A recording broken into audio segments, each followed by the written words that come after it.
Sorry, I have to entertain myself here. All right.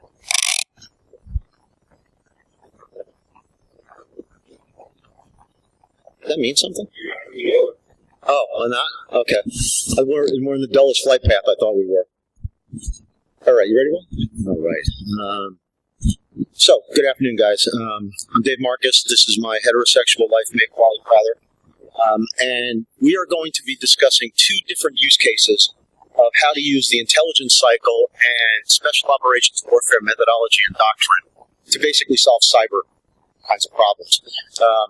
So we're going to take you through two very different use cases, but the commonality between the two is the power that a person who comes from a lifetime or background in true intelligence understands tradecraft and what that kind of value actually brings to the cybery kind of world that we all traditionally live in. So I think you'll kind of dig it.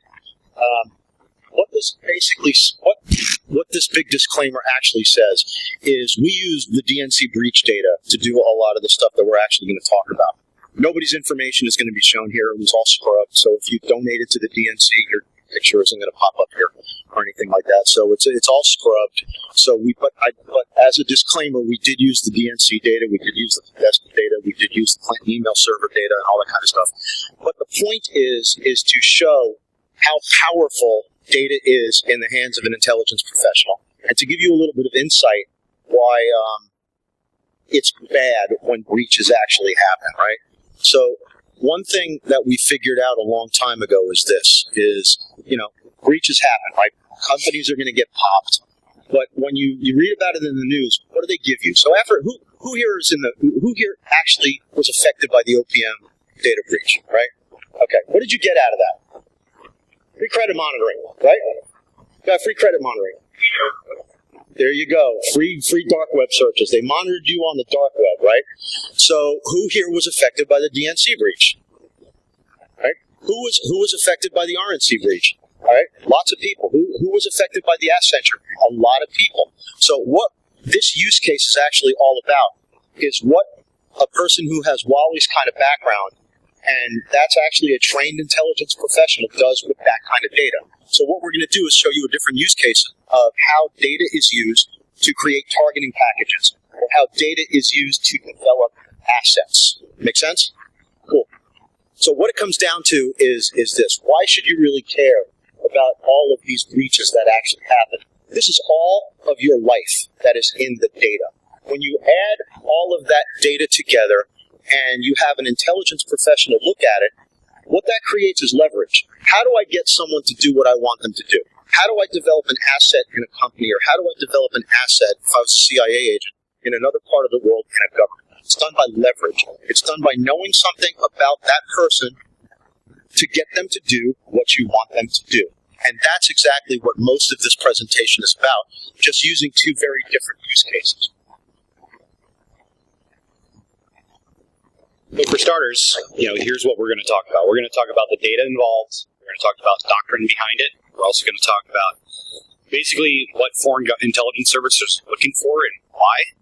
We're also going to look at network analysis, vulnerabilities, a couple targets of interest. So in addition to, you'll see these brilliant, big, awesome charts, but if you don't know how to go from macro to micro, it doesn't mean much. The human toll and further applications of our methodology. So our methodology starts out with the intelligence cycle. Now, this intelligence cycle is, we took the basic intelligence community cycle and we modified it for us. It starts off with planning and direction. We have collection, processing, and exploitation, dissemination, utilization, and repeat. So why is this important? So the foundation, once you have these really awesome time-tested foundations, all you have to do is put data into it, and then you start doing your job. So we have this iceberg, okay, so this is where it starts getting pretty good. The Special Operations Iceberg methodology is from 1963. On the right, you see the Special Operations, and this is how Special Operations looks at insurgencies. So on the top of the iceberg, you have things that you would typically see in the news. You have small-scale attacks, negotiated settlements, things of that nature. But when you really want to attack an insurgency network, you don't attack the things that are the bright, shiny out. You attack the factors that allow the activity on the top to happen. And that's the same thing we do. So for us, we don't really care about the bright, shining object when it comes to hacking. Those being like hacktivism, large-scale attacks, DDoSes, things like that. We don't really care. That's in the news. Everybody sees it. What we try to dig really deep for is all those underlying factors under the surface, the things that allow the top to happen. That way, of course, we're really both kind of shocked we were actually kind of shocked at how quickly we were able to adapt, arguably 5,000 years of tradecraft to a different problem set. All right, and it speaks well to what doctrine is and why doctrine is powerful when you can actually take established cycles of intelligence creation. Because intelligence is about making a product and making a statement. Medium confidence, low confidence, high confidence. Those things mean something. It allows a general or the person that asks the question to make a decision based upon a level of confidence. And that maps brilliantly to cybers, so to speak. Hey, so talking about doctrine, humans probably the second oldest career discipline. Everybody uses it. You use it in your daily life. You need information from somebody. You have to talk to them. You have to get it. So what do you look for when you're trying to develop a human asset? You're looking for key opinion makers. You're looking for people who know things about adversary intelligence, local political personalities, religious leaders, heads of state, heads of municipalities. Anybody who means anything, or even the person who can go pick up the trash, or the person who can go thumb drive. And what we look for is placement, access, and accessibility. So that's your placement to the issue, your access to that, and your accessibility to the data that you want. So, for an example, if you were looking at the Iranian nuclear program, who in here would you go for if you wanted information? Anybody got a guess? Who would know the most about the Iranian nuclear program? Said that. Mahmoud Ahmadinejad. So, he has placement, access, and accessibility to the information, obviously. But what he doesn't have, why you wouldn't use him as a target, if we look at levels of cooperation, his vulnerabilities, do we have something that we can use against him to make him want to commit espionage against Iran? Absolutely not. If he does give us information, will it be reliable? And, is there anything that we can use to pull more data on a reliable basis? Probably not. So, let's get into the DNC. Like Dave said, all these numbers are we had real information in there. When we rebuilt the charts, they're all 8675309.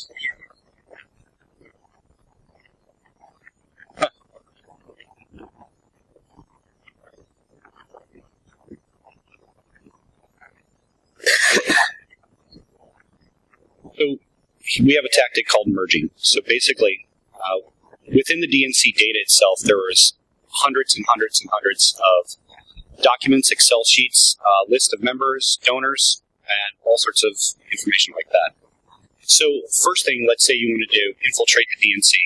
We put all that data into a program we use called Analyst Notebook, and then, bam, it spits out a chart. We have a methodology for building the charts as well, but for the example of who do you go after, if you wanted to look at constituent services, well, they have already broke out all that data for you. All we have to do is put it together. A second example, party affairs. If you want to know, what's next for the party, where they're going to be moving forward. You see the little red circle on the end. That's from the bigger picture. It's just there's so much to put on the screen, you can't really do it. So we have to use small examples instead of big ones.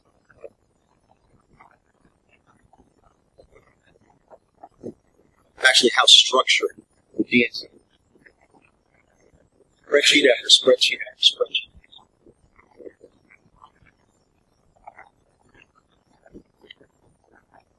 It allowed Wally to focus in and develop target packages. You want to know about the technology they're using. You have all the data. You just have to put it together. Talk about their financial information. So they had these really incredible lists of all their credit cards. They also, in some cases, took a picture of the front and the back. I have Huma Abedin's credit card. It's one of those things, well, Yeah, sure. As a corporation, everybody keeps lists. But you need to encrypt those lists, because if you don't, then I get it. And then when you combine this information with their emails and their email password all on the same list or a different list, once you start merging these things, they combine, right? So here's another exercise. So let's say I'm a Russian case officer and I'm talking to my people. Hey, I can't work in DC. DC's too hot. All our people get popped immediately. But I have case agents in New York. Give me some data for New York, or who should I start talking to? Bam. You can segregate data by person, place, thing, object, meaning. So for this example, New York. And here's some really cool stuff that happens when you start putting this together. Like there would be one skyscraper in New York, and we see that 175 people donated to DNC. Now we know that they a guy lives across the apartment from another guy who donated to DNC. They don't know that. I know that. Let's start talking about if you wanted to start various different phishing campaigns. Really easy to do. So let's say I wanted to target donors with $10 to $15 million in donations, or $10 to $25 million. Well, they broke this all down for us. So what this is a compilation of all these charts right here. So basically six of the large donor charts. Once we merge them together, look like this. And then you can, yeah. So if you want to specifically target somebody, you have all the information. Then you can do further analysis on the individuals, and you can start sending. You already have their email, their personal email, their personal cell. What's stopping you from calling them up, making a compelling argument, or sending them an email saying, "Hey, your personal information was in the DNC hack. Click on this link for further information." Bam. The more focused financial target. And now here's where it gets really cool. So this is the Clinton emails. So the Clinton emails, basically, 41,151 emails. We broke it down, gave each of those emails an individual name. After the individual name, we had sender-receiver information. And what this tells us right here, this is a communication network. So what you can definitely do is you can color code all the different types of emails. So if you want to see how the State Department talks to people with Gmails or Hotmails, you can color code all that. And what this also, another thing this also indicates is called the Pareto effect. The Pareto distribution is basically 10% of your organization does 90% of the work. So people with social network analysis and eigenvector centrality in here, we can say, okay, well, obviously that big blob right there, that's somebody important. They talk a lot. If you want to start targeting people within the Hillary campaign, well, they made lists actually titled Friends of HRC list. So we know who our friends are. We know their emails. We know their cell phones.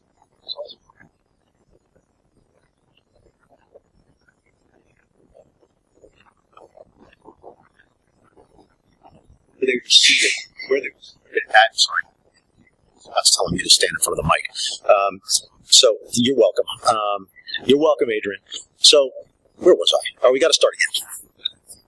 So one of the things that kind of jumped out to Wally and I when we were doing this exercise is what happened when we started merging the Hillary stuff with donor information and then seating charts, believe it or not, at political events. So you could see who in the list donated a certain amount of money and who they were sitting at a table with at a particular political event. So again, you want to manipulate the person.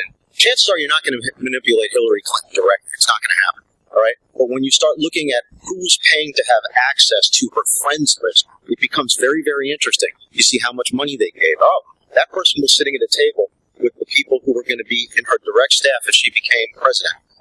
I can focus in on those people, manipulate them, build out their networks, and identify their weaknesses.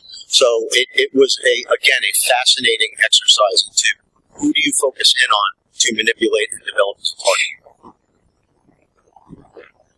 Let's talk a little bit more about merging.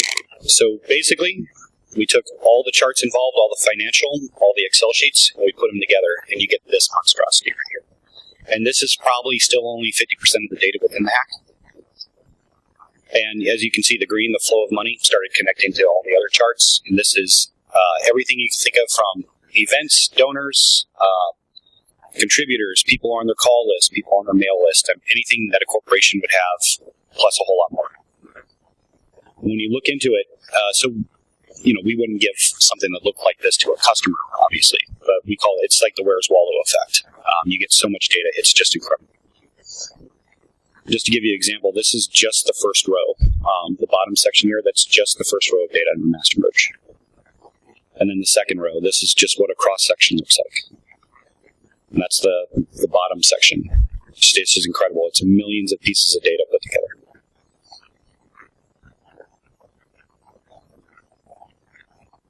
Sure. So let me go back and repeat the question. Okay, the question was, what's the lines, the distance between things? So if you see here, look right under merge. Basically, it's one thing connected to another. Now that might not be a solid connection. It could be something like the state of Georgia. So then you have multiple in Georgia, and then it's just information connecting information, like the 6 degrees of Kevin Bacon. It just keeps going, and just sometimes they get really long. And some of those things are a lot of that's donor stuff, because you'll have a connection by dollar amount sometimes. So that's not really an individual connection between people. It's just, hey, they just all happen to donate this much money. Or location, phone numbers. There's all sorts of reasons. Okay, so good question. People ask all the time. The question was, how long did it take to do this? When I started it, I took 3 weeks straight to start building, and then over the period of 8 months between our customer requests, just whenever I had free time. So a foreign intelligence service or U.S. intelligence service could do all this with a team of 6 in 10 days. No problem. If you had people who all worked in the same methodology, somebody to collect, like an imagery person too, and then somebody to QC.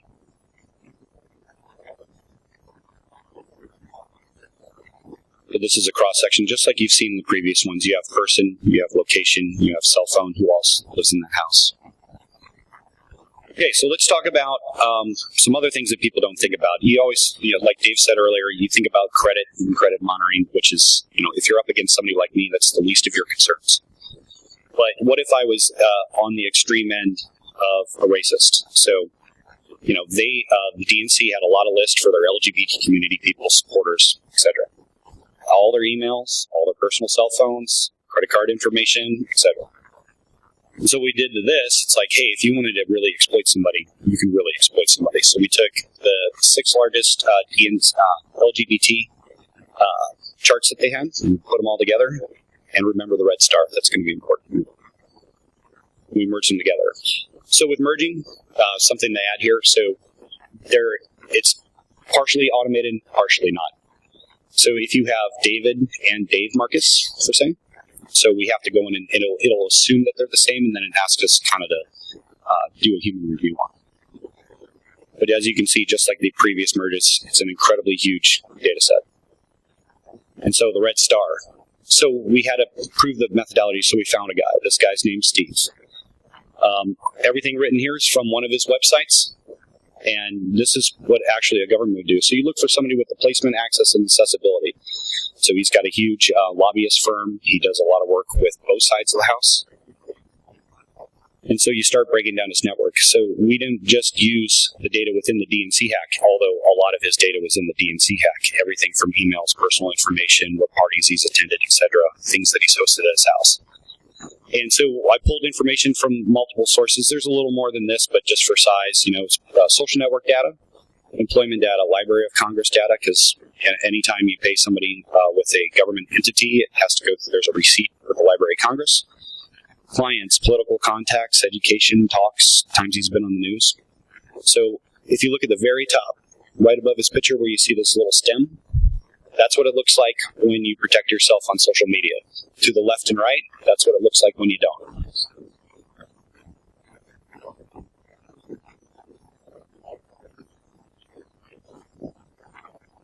Huh? Nope, it doesn't show up. Somebody want to jump up or jump on somebody's shoulders or something like that. Take it up. So the moral of this story is the more you protect yourself, guys like me won't be able to get big bubbles like this. So if this was a real exercise and this was a real intelligence operation, this chart would look much different. I would fully exploit. You can consider this as like one level. All right, there we go. And so the Twitter, that's a Twitter on the left side. Or that's Facebook and that's Twitter. I would exploit every one of those. I'd link every friend there and see where the commonalities are even further there. Then I would also go and get all their personal information, all their cell phones, emails, etc.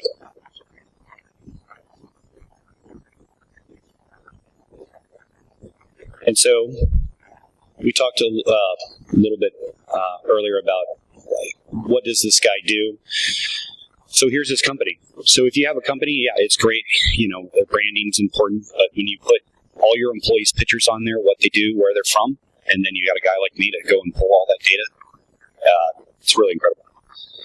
And then you see he's got two companies, so we had to heavily redact this because people actually in this area know the guy. So don't want to get in too much trouble, but he has two companies, and then they share board members. So there's somebody you can exploit. Jump on that. It was, again, a real intelligence operation. What someone like Wally would do is build out every single one of those other people. Because if we want to manipulate Steve may not be necessarily vulnerable to direct manipulation, but you can be assured that someone in his social network actually is. So what someone like Wally would do is they would target every single person, build out that person's networks, and find the vulnerability to actually exploit. If you want to manipulate Steve, you look at somebody in his network. So if you want to manipulate somebody Steve knows, you manipulate someone, and so on and so forth. Speaking of manipulation, so if you can't find a vulnerability, you can create one. So here's his clients for two different companies, right? So let's think about athletes right now. If an athlete or an actor gets accused of sexual harassment, his sponsorship goes away immediately, whether he's guilty or innocent or not. So, let's say we go to Ford and we start saying, hey, this Steve guy who you're doing business with and lobbying with, he is corrupt, he's this and that, and then that goes away. Then you go to him, be like, hey, Steve, we told Ford all these lies about you, and they believed it, and now they're not a client of yours. So you work with us, or we're going to really affect your pocketbook really fast. And so another breakout of the social networks would protected, not protected. Okay, so the first part was basically all the data with the DNC. So now we're going to show you how we apply this to APT groups, viruses, malware, ransomware, etc. And this is where it gets pretty cool.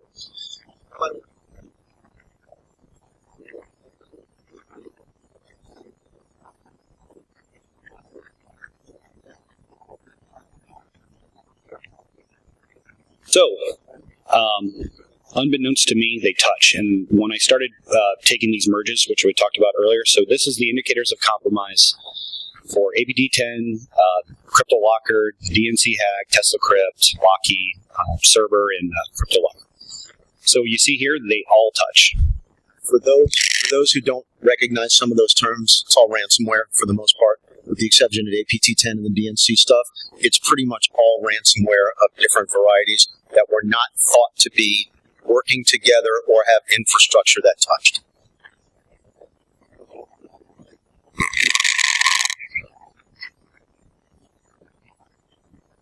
And so what does this show us, and why is this important? So these connections like this between CryptoWall and TeslaCrypt, these clusters would have a really nice centrality.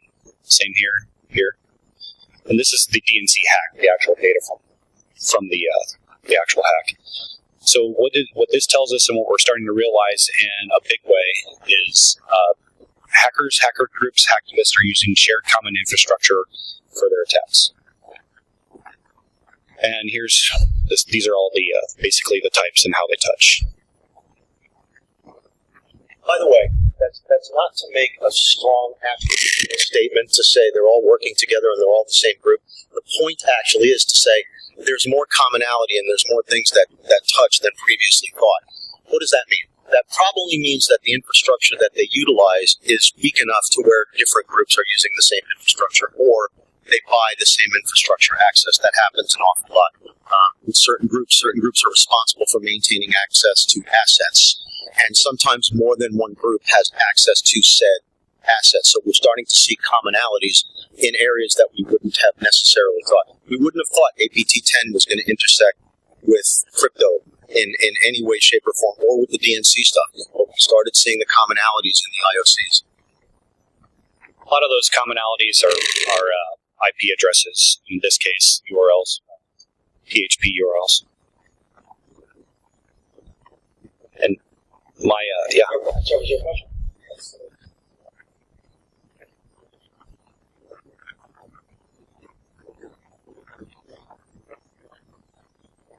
Yes and no. For the sake of speed, not necessarily. So generally what we will do is we will use published IOCs. So just basic hash, IP, domain, that kind of stuff.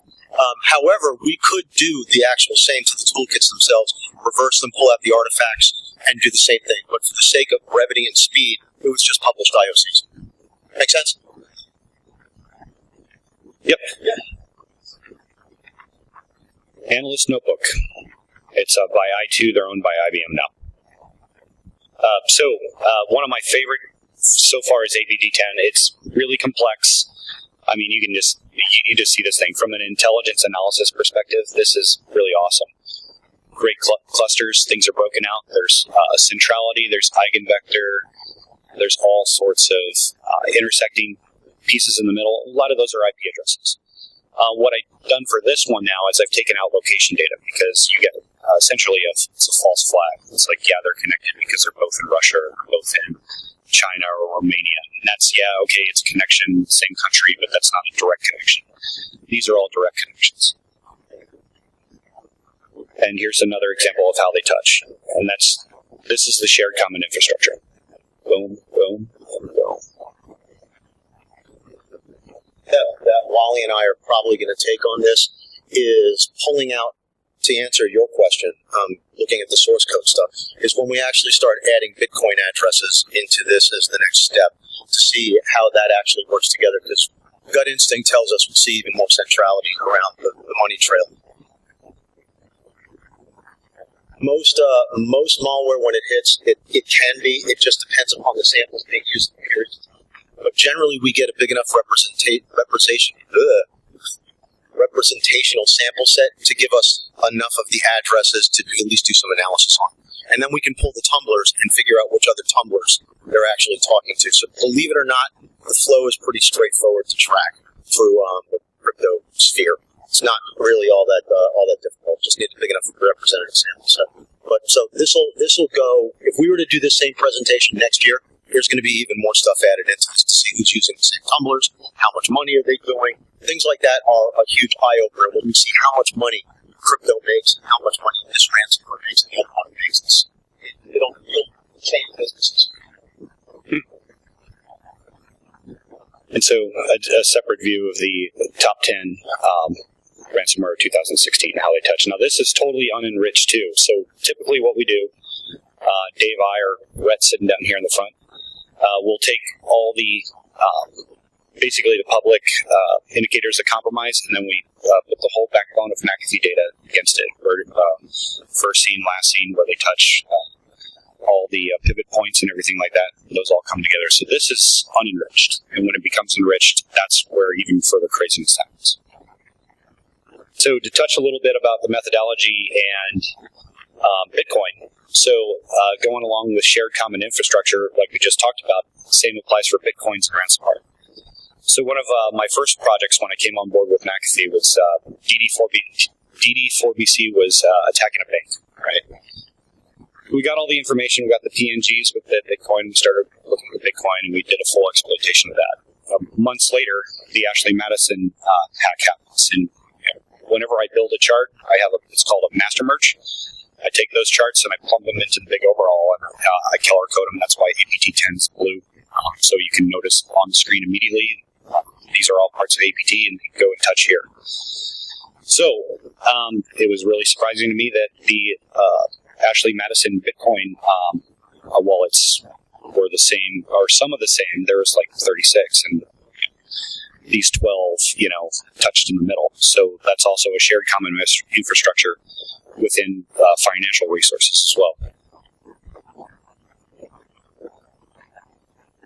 So what Wally actually did was, this was the DDoS that happened. What Wally did was actually took the email addresses that were sent to the victim, exploited the email addresses to the social media accounts, to actually finding a place where the person behind the actual attack was buying a car, and then mapped it back to the other endpoint. So he was actually able to go from all just the digital stuff through social network analysis to the actual physical human being responsible for the attack, and then map that back to other attacks. About 2 weeks period of time that it was to go from DD4BC attack against a specific bank to it's that guy buying a car, and it took about 2 weeks worth of work. And this kind of breakout kind of became the focus of a lot of the work that we do going forward, is finding those kinds of commonalities. Because more and more we find out that the people behind any one particular attack are behind a lot of other particular attacks. And by actually tracking things like the Bitcoin addresses, it's immensely trackable. It's anonymous, but it's not anonymous in a way it's immune to exploitation through Wally. Because we look for the connections. We're not necessarily looking for the person. We're looking for what IP addresses are doing Bitcoin transactions, what other addresses is it talking to, what other tumblers is it talking to. Build out the social network of those communications. And you're going to find somebody buying something with a particular Bitcoin that maps back right into that cloud. And it's immensely quantified.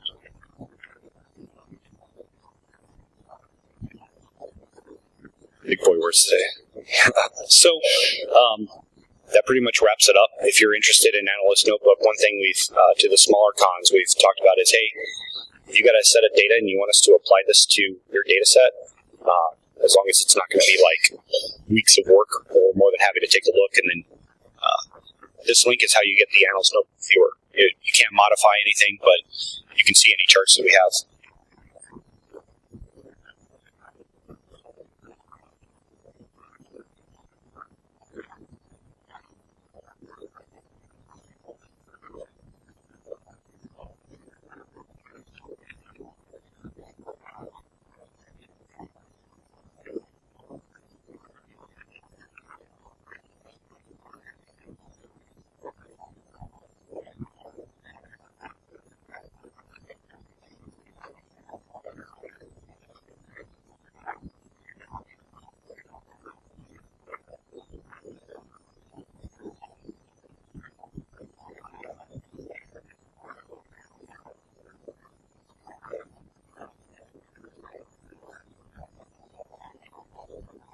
Quite frankly,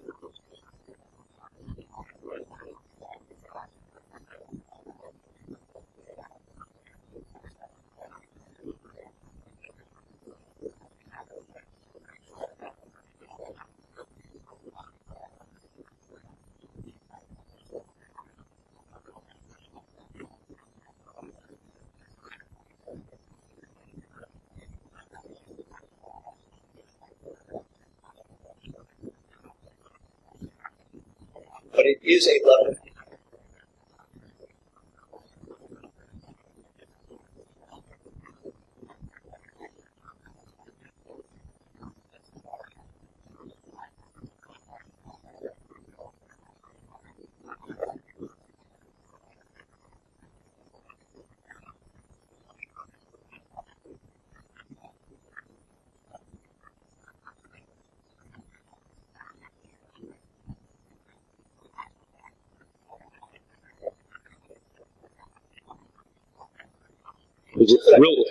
Real quick though, you guys can take a picture of this and you can apply this to your work.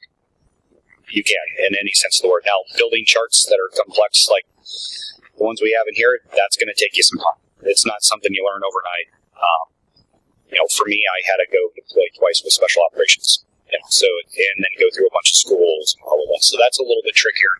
But the intelligence cycle, and you can Google U.S. intelligence cycle, and then find out what works for you. It doesn't matter if you're in payroll, if you're in intelligence, or if you're even in sports.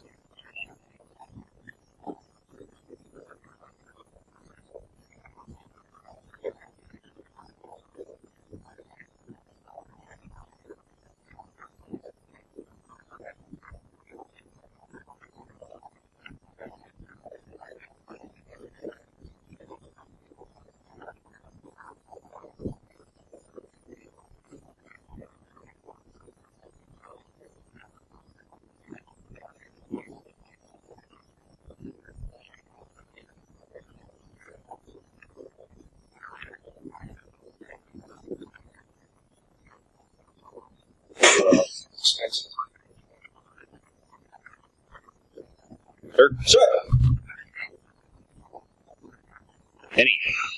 Any data you can hand jam it.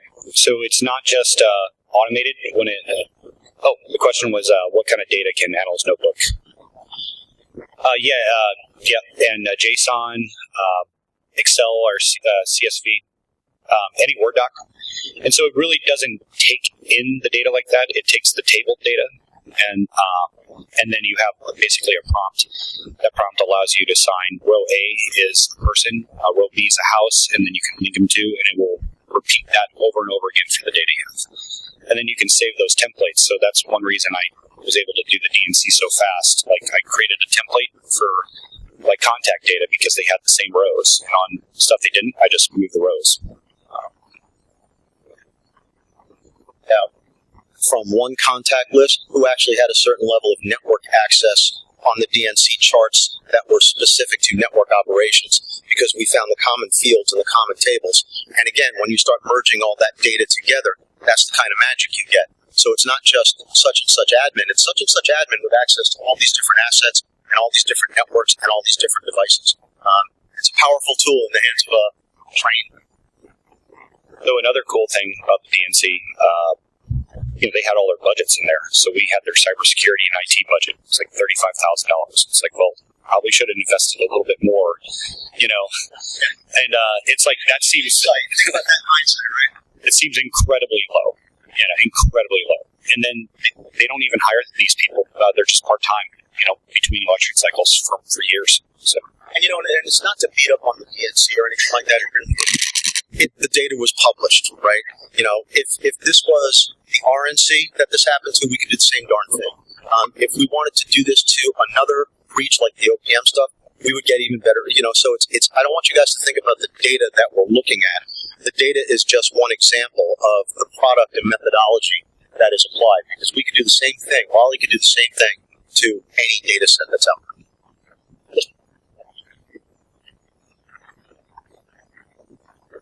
Not any good. Not ones that are truly that good.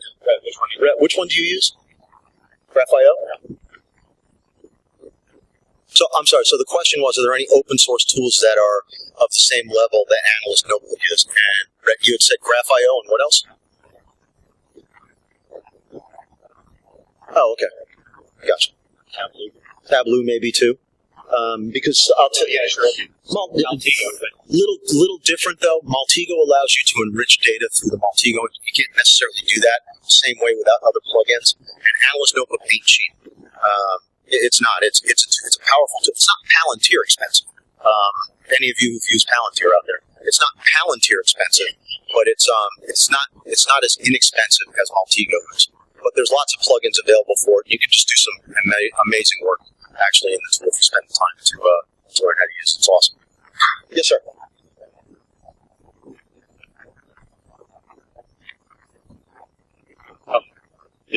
The question was this for a customer, or no? This was totally on our own.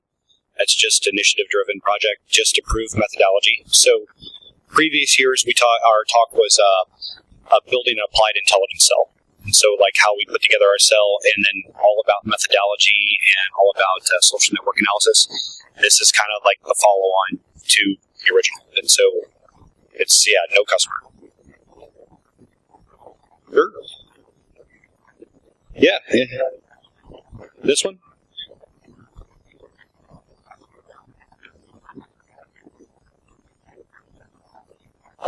Well, I didn't have...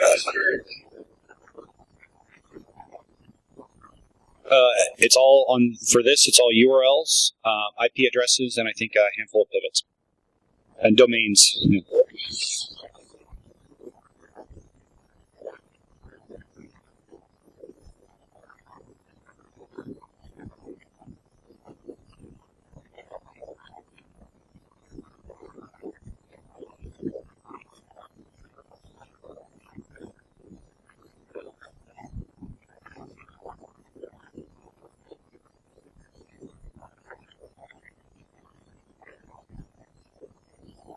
Yeah. So I take out all that. And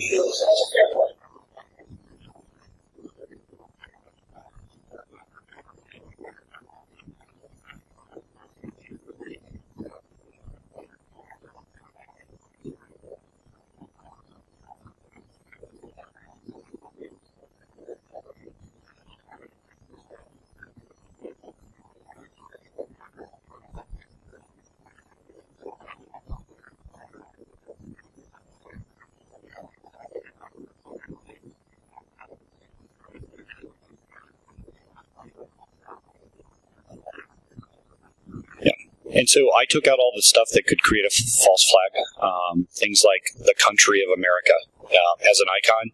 I take all that out, and that really lessens your false positives connections between groups. Because just being in the same country, that's not a connection. But if they share an IP address for something, or they have 43 domains that they both share, things like that, that's more significant.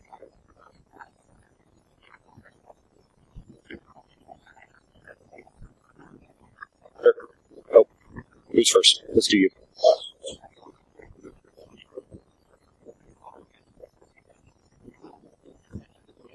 So the question was, do we link IP addresses? The ranges? Yes, absolutely. So if we get just a range, we'll basically apply the same methodology we do just to a singular domain hash address. We'll enrich all of it, and basically get everything we can from it.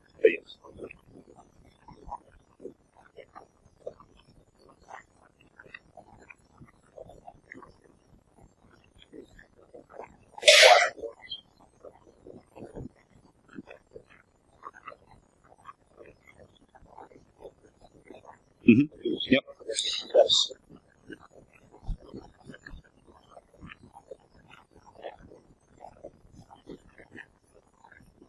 And the repetition is how I figured out that these things are actually happening. Putting charts within the charts, and just at some point they're going to touch.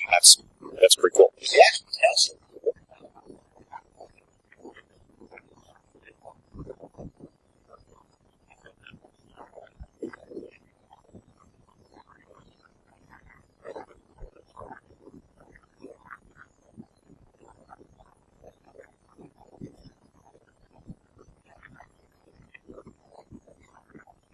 And some of them are not as significant as others, But seeing that they touch, that right there is it doesn't answer a question; it creates a new question.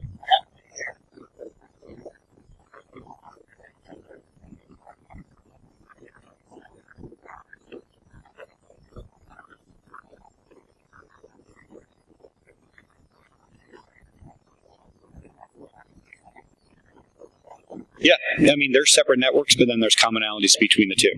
And you see the same thing with humans. I mean, these methodologies, this is how you catch them in line. You build these charts based off of data that you have.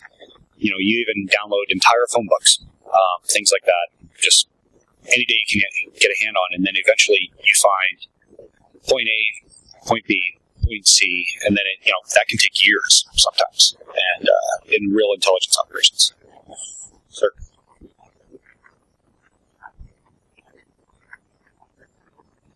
Mm-hmm. No, the charts come out like this.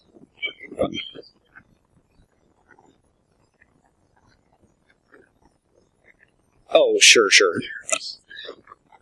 So that's a great question. So we call them tiers, exploitation tiers.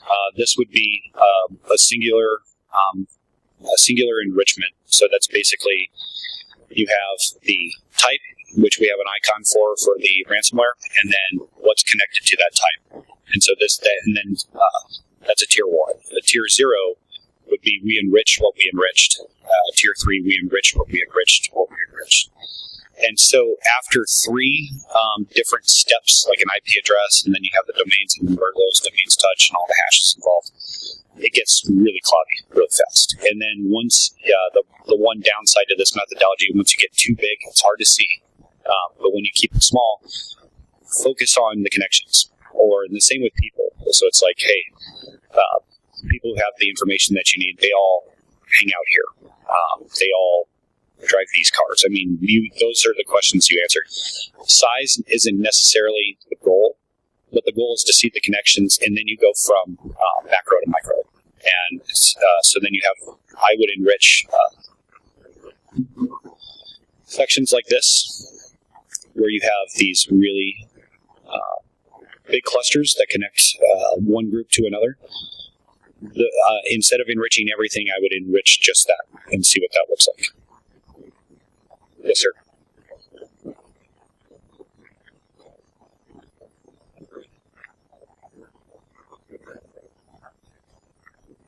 So let me repeat the question.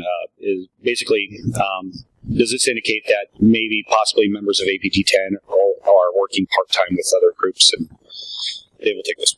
If it was a North Korean APT group, I think that's probably something I would explore.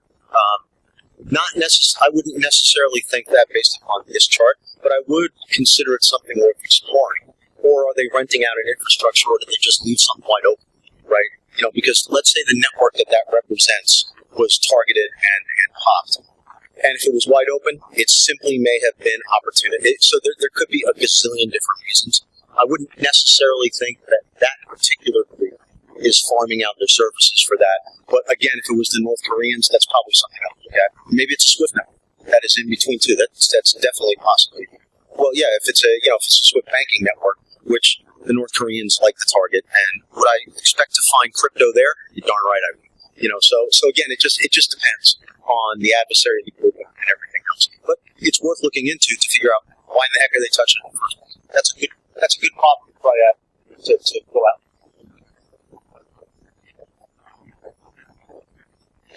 Sir.